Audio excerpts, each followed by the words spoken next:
Hello everyone, welcome back to my another YouTube video. So the topic of today's video is saving and investment approach equilibrium. Let's start. So in the previous videos, we talked about the equilibrium level. That is, the equilibrium level can be obtained at 2 points. First, where AD is equals to AS, and second, where S is equals to I. That is, planned savings is equals to planned investment. AD और AS वाला हमने पढ़ा, तो आज की video में हम देखेंगे कि सेविंग्स और इन्वेस्टमेंट वाला इक्विलिब्रियम कैसे आता है. Let's start. So this was about the AD and AS. Now today we will understand the equilibrium level through the SI approach. अब SI अप्रोच के अंदर हमें दो चीज़ें लेनी होती है. क्या क्या? देखो, इनके नाम में पता चल रहा है.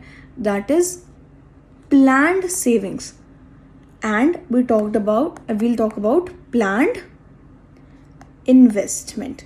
दोनों अभी प्लान है, हमने ऐसा सोचा है.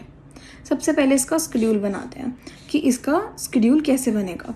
अब देखो, हमें एक चीज़ याद रखनी है कि SI अप्रोच है, तो यानी कि मेरे को मेरे स्केड्यूल में क्या क्या चीज़ें चाहिए. मुझे S और I दोनों चीज़ें चाहिए. कैसे लेकर आऊँ? सबसे पहले इनकम से स्टार्ट करेंगे हमारा स्केड्यूल. 0, 100, 200, 300, 400, 500 and then 600. कंजम्पशन कैसे स्टार्ट करते हैं? 40 से कितने के गैप पे स्टार्ट करते हैं? 80 के गैप पे स्टार्ट करते हैं. So 120, 200, 280, 360, 440 and then 520. This is my consumption. Savings कैसे निकालूं? इनकम में से अगर मैं कंजम्पशन माइनस कर दूं तो सेविंग्स आ जाएंगी. 0 minus 40 will be minus 40. 100 minus 120 will be minus 20. So this is how I'll get my savings. And then I have investment, which is constant at every level, and the investment is 20 at every level. अब यहाँ पर मुझे एक चीज़ दिख रही है कि मेरा S और I कहाँ इक्वल है. दोनों यहाँ पे इक्वल है, जहाँ पे ये 20 और ये 20 है. सो ये तो मेरा इक्विलिब्रियम लेवल है जहाँ पर S is equals to I. उससे पहले वाले लेवल पे देखो क्या है. सेविंग्स ज़्यादा है या कम है? Savings are less than investments, and उसके बाद savings are more than investment. अब मैं इसको डायग्रामेटिकली कैसे प्लॉट करूं? तो मुझे क्या करना है, मेरे को इसको ना डायग्रामेटिकली एक्चुअली प्लॉट नहीं करना. I will derive this. Now how will I derive it? देखो, यहाँ पर सबसे पहले हम क्या लेंगे? हम लेंगे AD और AS. This is my AS and this is AD. Okay, then उसी के नीचे हम एक और डायग्राम बनाएंगे. अब इसको यहाँ से हम एक्सटेंड करेंगे.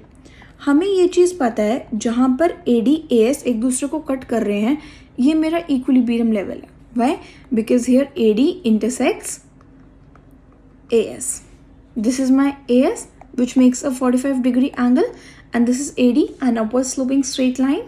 This is my x-axis, this is my y-axis, this is 0. This here represents income and this here represents AD. In this curve, this is my x-axis, my y-axis, this is 0. Now this is my investment. Investment is a straight line, constant है 20 पे, तो मैंने investment बना दी एक straight line. अब मैं savings कैसे बनाऊँ? How do I draw savings here? अब savings मुझे पता है कि नेगेटिव से स्टार्ट होती है, तो मैंने इसको नीचे एक्सटेंड करा. Savings is equals to investment, वहीं पर इक्विलिब्रियम आता है.